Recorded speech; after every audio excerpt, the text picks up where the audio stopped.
राधा, माझा ब्ल्यू कलरचा शर्ट मला भेटत नाही, तो कुठे आहे? मला शोधून दे ना. राधा किचनमधून तिच्या पदराला हात पुसत पुसत तिच्या नवऱ्याला पुष्करला म्हणाले की अहो, अजून बॉक्समध्ये सगळे सामान काढले नाही, त्यामुळे ते सामान अजून स्टोअररूममध्ये ठेवलं आहे. त्यामुळे तुमची कपडे अजून सगळे काढले नाहीत, त्यामुळे जे मिळेल ते घाला. घरात जागा पण नाही. मला खूप टेन्शन आलं आहे. आता एवढा पसारा कसं ठेवायचा? ठीक आहे म्हणून पुष्कर टिफिन घेऊन ऑफिसला तेथून निघून गेला. त्याला ऑफिसला जाण्यासाठी उशीर होत होता. राधा नंतर किचनमध्ये जाऊन राहिलेलं काम करू लागली. राधा तिच्या लहान जावेसोबत किचनमध्ये स्वयंपाक बनवत होती. गेल्या आठवड्यापूर्वीच राधा, तिचा नवरा आणि तिची 2 मुले हे सगळे तिच्या सासरी आले होते. त्याच्या आधी ते बँगलोरला राहत होते. पुष्करचं ट्रान्सफर लोणावळ्यामध्ये त्याच्या शहरात झालं होतं, त्यामुळे पुष्कर सुद्धा खूप खुश होता. आता आपल्या संपूर्ण परिवारासोबत आपल्याला राहायला मिळेल याचा आनंद वेगळाच त्याच्या चेहऱ्यावर दिसून येत होता. ते सगळे आपले लागणारे सामान तर घेऊन आले होते, परंतु या घरात सामान ठेवायला जागाच पुरत नव्हती. थोड्या वेळानंतर राधाला पुष्करचा फोन आला आणि म्हणाला की कपाडामध्ये काही पैसे मी काढून ठेवले आहेत. शाळेमध्ये जाऊन मुलांच्या ॲडमिशनचं बघ. मी आधी जाऊन बोलून आलो आहे. तू फक्त जाऊन ॲडमिशनची फी भरून ये. राधा म्हणाली की ठीक आहे. दुपारच्या वेळेस पूजा मुलांना घेऊन शाळेत गेली आणि तिथं तिने फॉर्म भरून डॉक्युमेंट्स देऊन फी भरून परत दिवस मावळीच्या परतीला ती घरी आली आणि येताना तिने ताज्या ताज्या फळभाज्या, पालेभाज्या, काजू, बदाम, पिस्ता, ड्रायफ्रुट्स आणि तूप हे सगळं घेऊन आली. आणि घरी आल्यानंतर राधाने सगळं सामान किचनमध्ये मांडलं.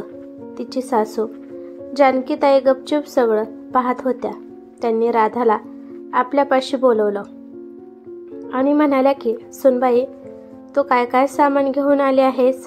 सासूबाई, मी घरात लागणारं सगळं सामान घेऊन आली आहे, कारण का हे सामान घरात नव्हतं.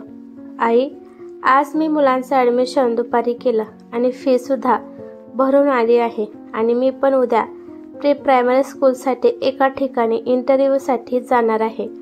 त्यामुळे मला सुद्धा उद्याच्याला सकाळी इंटरव्ह्यूसाठी जावं लागेल. जानकीताई थोड्याशा हसल्या आणि म्हणाल्या, ठीक आहे सुनबाई, उद्याच्याला लवकर उठून सगळे काम करून इंटरव्ह्यू देण्यासाठी जा. दुसऱ्या दिवशी इंटरव्ह्यू झाल्यानंतर येताना राधा पेढे घेऊन आली. राधाचा इंटरव्ह्यू छान झाला होता आणि तिला नोकरीसुद्धा मिळाली होती. घरातील सगळे खूप खुश झाले. संध्याकाळचं जेवण झाल्यानंतर जानकीताईने आपल्या दोन्ही मुलांना आणि दोन्ही सुनांना त्यांच्या खोलीमध्ये बोलावलं. पुष्कर आईच्या खोलीत आल्यावर पटकन आपल्या आईपाशी जाऊन बसला आणि म्हणाला की आई, काय झालं आहे? तू का बोलवलं आहेस? काही अडचण आहे का? पुष्करचा छोटा भाऊ राजेंद्र पण म्हणाला की आई, सर्व काही ठीक आहे ना? तू आम्हा सगळ्यांना अचानक इथे का बोलवलं आहेस? जानकीताई आपल्या दोन्ही सुनांकडे आणि दोन्ही मुलांकडे बारकाईने पाहत होत्या. ऐका मुलांनो, मी तुमच्या भल्यासाठी मी एक निर्णय घेतला आहे. मी आशा करते की तुम्ही माझ्या निर्णयाला चुकीचं समजणार नाही. जानकीताईची छोटी सून ज्योती म्हणाली की नाही सासूबाई, आम्ही कशामुळे तुमच्या निर्णयाला चुकीचं समजू? राधा पण म्हणाली, हा हा आई, बिनधास्त सांगा, तुमचं म्हणणं काय आहे? मग जानकीताईने एक मोठा श्वास घेतला आणि त्या आपल्या मोठ्या सुनेकडे राधाकडे पाहत म्हणाल्या की सुनबाई, मी हे तुला सांगत आहे की तू तुझ्या नवऱ्याला आणि तुझ्या मुलांना घेऊन भाड्याच्या घरामध्ये राहायला जा. सासूबाईचा हा निर्णय ऐकून सगळेच एकमेकांच्या तोंडाकडे पाहू लागले. राधा तर रडू लागली आणि म्हणू लागली, माझ्याकडून अशी कोणती चूक झाली आहे म्हणून सासूबाई तुम्ही मला एवढी मोठी शिक्षा देत आहात आणि मला या घरातून जा म्हणत आहात? जानकीताई उदास मनाने म्हणल्या की हे बघ राधा, यामध्ये तुझी अजिबात चूक नाही. तू असा विचार अजिबात करू नको की तुझ्याकडून काय चूक झाली आहे आणि म्हणून मी तुला या घरातून जायला सांगत आहे आणि मी तुझ्यावर नाराज होऊन हा निर्णय घेतला आहे. असं अजिबात समजू नकोस, पण सांगणं गरजेचं आहे. परंतु कुठनं सांगू हे मला समजत नाही. एवढं म्हणून जानकीताई 2 मिनिट शांत बसल्या. हे बघ सुनबाई, तू एवढ्या वर्ष तुझ्या नवऱ्याबरोबर आणि मुलांबरोबर एवढ्या मोठ्या शहरात राहून आली आहे. तुमच्या सगळ्यांचं खाणं पिणं, तुमची दिनचर्या खूप वेगळी आहे आणि हे चुकीचं सुद्धा नाही. प्रत्येक माणूस आपल्या बुद्धीच्या आणि आर्थिक परिस्थितीनुसार वागत असतो. एवढ्या दिवसापासून तुम्ही वेगळे राहत होता, त्यामुळे तुमचे वेगळेच नियोजन आहे. आम्ही इथं आमच्या हिशोबाने राहत आहे. असं होऊ शकतं की तुला इथं ॲडजस्ट व्हायला प्रॉब्लेम होत असेल. तू जर बोलू शकली नाही, तू बिनधास्त होऊन आमच्याशी बोलू शकत नाही. हे बरोबर आहे की तुम्ही आमच्यापेक्षा स्टँडर्ड लाईफ जीवन जगत होता. तुम्ही जेव्हा बेंगलोरला होता तेव्हा मी 1 महिना तुमच्यापाशी राहायला आली होती. तेव्हा मी समजून गेले की तुमचं राहणीमान आणि आमच्या राहणीमानात खूप फरक आहे आणि तुमचं खाणं आणि आमचं खाणं खूप वेगळं आहे. तुम्हाला काजू, बदाम, पिस्ता, ड्रायफ्रूट्स खाण्याची सवय आहे, परंतु आम्ही शेंगदाण्याशिवाय दुसरं काहीच खात नाही. तुम्ही जेवणामध्ये मोहरीचे तेल आणि पनीर, चीज, जॅम तुम्ही हे सगळं वापरता आणि सरसोच्या तेलामध्ये भाजीसुद्धा बनवता. परंतु आम्ही तर फक्त सनफ्लॉवर ऑइलने सगळं बनवतो. तुपाचा सुद्धा वापर आम्ही खूप थोड्या प्रमाणातच करतो आणि मोहरीचं तेल तर आपल्या इथं वापरतच नाहीत, कारण का ते तेल आम्हाला खायची सवय नाही. तुमच्या मुलांना दररोज नाश्त्याला फळे लागतात, परंतु आम्ही फळे डेली आणत नाही. कधीतरीच आठवड्यातून एकदाच घेऊन येतो. हे सगळं आम्ही का करत आहे, कारण का राजेंद्रचा पगार खूप कमी आहे आणि त्यामध्ये आम्हाला हे घर चालवणे खूप कठीण होत आहे. त्यामुळे आम्ही जास्त पैसे खर्च करून काहीही खरेदी करत नाही आणि आम्हाला पहिल्यापासूनच काटकसरीची सवय पण आहे आणि जेवण पण आम्ही साध्या पद्धतीने खातो. परंतु तुमचं आता राहणीमान बदललं आहे, त्यामुळे तुम्हाला आमचं पसंत पडणार नाही आणि आम्हाला तुमचं पसंत पडणार नाही. खाण्यापिण्यामध्ये ॲडजस्ट होण्यासाठी खूप वेळ लागतो, तो लगेच बदलू शकत नाही.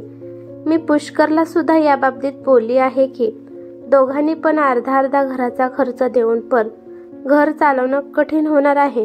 घरात एवढी माणसे आणि तुमचं खाणं महागातलं आणि तुम्हाला आम्हाला सोडून खाणं सुद्धा योग्य वाटत नाही आणि एवढ्या माणसाचा एवढा खर्च झेपणं होणार नाही. तुम्ही पहिल्यापासूनच दोघे पण नोकरी करता, त्यामुळे तुम्हाला घरात भरपूर पैसा आहे. पैसा असेल तर कोणती पण वस्तू पटकन आणता येते. हे बघा, मी हे सगळं दुःखी होऊन किंवा नाराज होऊन बोलत नाही. मी हे सगळं प्रॅक्टिकल आणि विचार करूनच बोलत आहे. त्यामुळे कुणीच माझ्या बोलण्याचं वाईट मानून घेऊ नका. त्यामुळे तुम्ही दोघे पण कमवत आहात.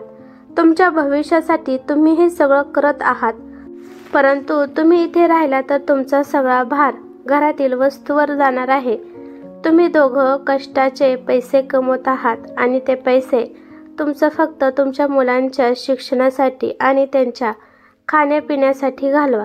काही बचत स्वतःसाठी पण करा. राजेंद्रची मुले आणि तुझे मुले यामध्ये राहणीमानाचा सुद्धा खूप फरक आहे.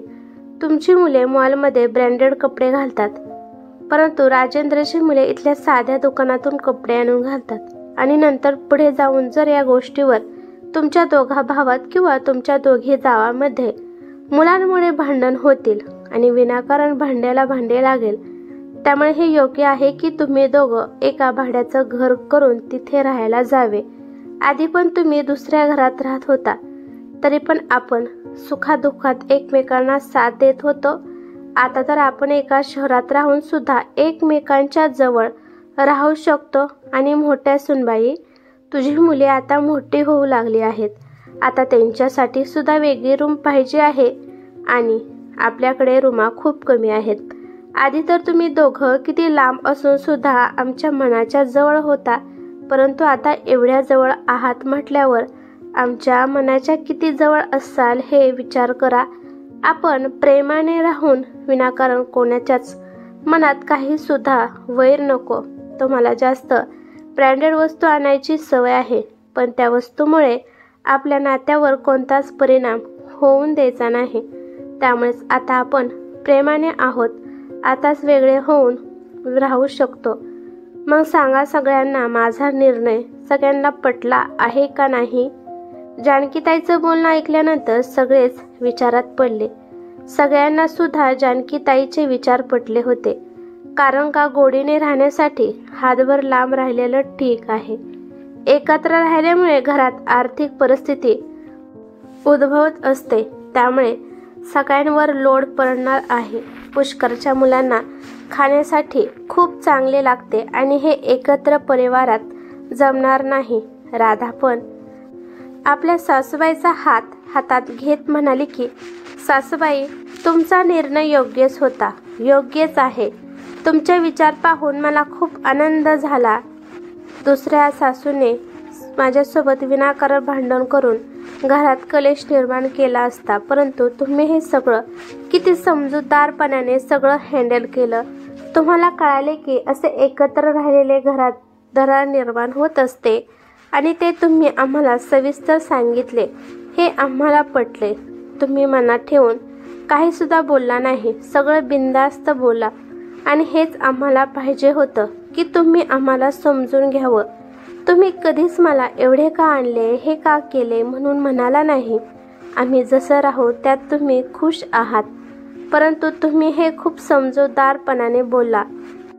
एवढं म्हणून राधा आपल्या सासूच्या गळ्यात पडून रडू लागली आणि जानकीताई पण राधाच्या डोक्यावरून प्रेमाने हात फिरवत म्हणाल्या की आजकाल घरामध्ये छोट्या छोट्या गोष्टीसाठी खूप भांडणे होत आहेत आणि हे भांडण होणे स्वाभाविक आहे आणि हेच भांडणे होऊ नये म्हणून प्रॅक्टिकल वागलेच पाहिजे. राधा म्हणते की माझी एक अट आहे. आम्ही जेव्हा म्हणेल तेव्हा तुम्ही आणि बाबा आणि घरातील सगळे आमच्या घरी येऊन राहायचे, एवढीच माझी इच्छा आहे. हे मान्य असेल तर आम्ही पुढचं पाऊल उचलायला तयार आहोत. याच्यासाठी त्यांनी होकार दिला. काही दिवसांनी पुष्करने एक भाड्याने घर पाहिलं आणि मग तिथं राधा, पुष्कर आणि त्यांचे 2 मुले शिफ्ट झाले. तसं तर राधाने कोणाला सांगितलं नव्हतं, परंतु तिला किचनमध्ये ॲडजस्ट होता येत नव्हतं. तिला खूप डिफिकल्ट जात होतं. तिला किचनमध्ये तिच्या मनासारखं जेवण बनवता येत नव्हतं. कारण का भरपूर घरात माणसे होते, त्यामुळे त्या माणसांचं स्वयंपाक बनवणे म्हणजे तिच्यासाठी एक आव्हानच होतं. जर राधा या बाबतीत घरातली कोणापाशी बोलली असती तर घरातल्यांना वाटलं असतं की तिला एकत्र फॅमिलीमध्ये राहणं म्हणजे मुश्किल होत आहे, हिला आपल्यापासून सुटका पाहिजे आहे. परंतु तिच्या सासूने खूप विचार करून बोलल्या. काहीही न बोलता राधाचं मन समजून घेतलं आणि त्यामुळे राधाचे सगळे रस्ते रिकामे झाले. जानकीताईने त्यांच्या मुलांना बिनधास्त आणि मनमोकळे आयुष्य दिले होते, त्यामुळे त्यांच्या नात्यात कधीच दुरावा आला नाही आणि त्यामुळेच त्यांचं नातं गोड आहे. नंतर सगळेच आपापल्या हिशोबाने आयुष्य जगत होते. ही कथा कशी वाटली कमेंट करून नक्की सांगा. कथा आवडली तर लाईक शेअर नक्की करा आणि चॅनलवरती नवीन असाल तर चॅनलला सबस्क्राईब करा. धन्यवाद.